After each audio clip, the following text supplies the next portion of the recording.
Ohio, now Trump has a 6.8% lead with 82% reporting. If Cuyahoga County is going to come in, let's do it, okay? And it's still certainly possible that the cities come in. If it was a normal election and not having this mail-in and not knowing where the votes are coming from, I'd definitely call it. I mean, you can't make up that kind of lead in a normal election with 82% reporting. I'd call Ohio, and not the whole election. Again, the one ray of hope is Arizona, where Biden still holds a significant lead, but that lead of 9 points with 3/4 of the vote in, 75% of the vote in. But is the remaining 25% in-person voting? Did the Republicans win that big? So far tonight, no lead is held for Biden. It just dissipates. And so we'll see what happens. One tiny sliver of good news, Roy Cooper has been reelected as governor of North Carolina. He's a Democrat. And I'm just gonna read one comment and then go to Ida and Anna again. Friendlier ghost, because sometimes we call Anna Casper the friendly ghost or host, writes in, I have a question. If Trump wins a second term, all right, I immediately want to stop, but I'm going to keep going. Do we put some blame on Obama for the calls he made to Pete and Kamala to unite behind Biden to get enough delegates, and in essence defeating Bernie in the convention?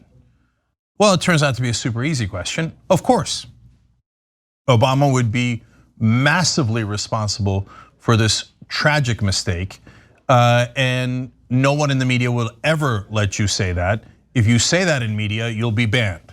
The rest of the media will ban you if you say one unkind word about Barack Obama. And in fact, they'll accuse you of being a racist. That he's their corporate shield. And so, here's another thing I blame Obama for.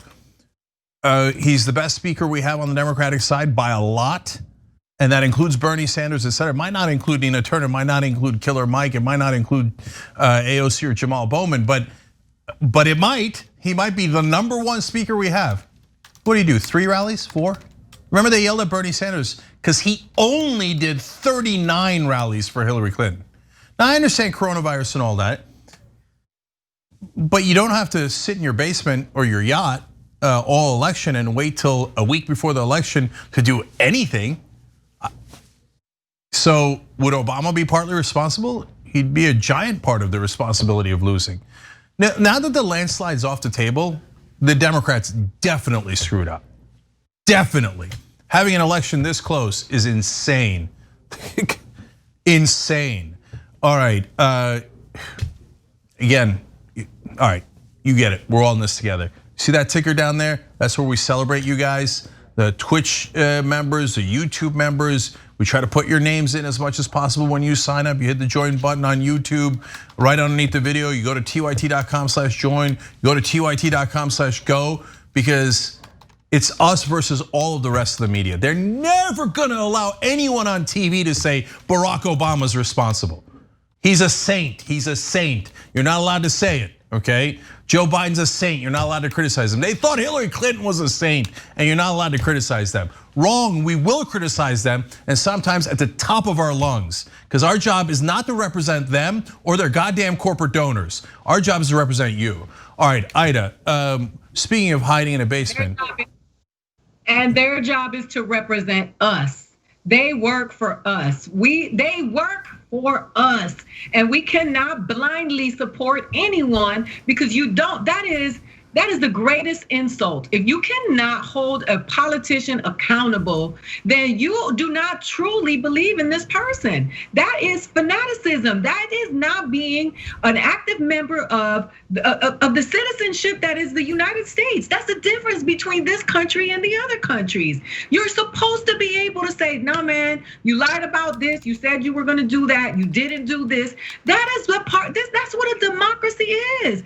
And somewhere along the line, we've become these clusters of these people who idolize these human beings as if they were the Kardashians or Beyonce. And these are the people who are managing the funds of our community, the ones who are misappropriating the money that is supposed to be making our lives better. And it's just so gross and it is so disgusting. And where is Kamala? Where is Kamala? Why is nobody talking about Kamala? We talked about it earlier. You know why? Because America, the world, is far more sexist than it is racist. And that means intersectionality. Black women are hated, are super hated. Nobody is talking about Kamala. Kamala is supposed to be helping Joe Biden. She's supposed to be the plus, right? Because Black women are the most educated, the rising educated group in this country.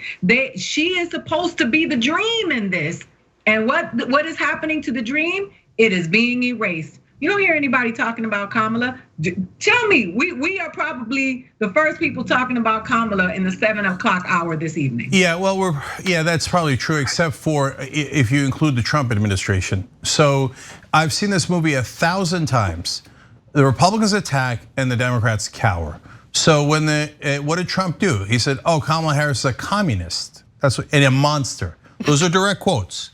And what did Biden do in response? He hid Kamala in a basement. Oh, for God's sake, man. Are you ever going to stand up for yourself? Thanks for watching The Young Turks. Really appreciate it. Another way to show support is through YouTube memberships. You'll get to interact with us more. There's live chat emojis, badges. You've got emojis of me, Anna, John, JR. So those are super fun. But you also get playback of our exclusive member-only shows and specials right after they air. So all of that, all you gotta do is click that join button right underneath the video. Thank you.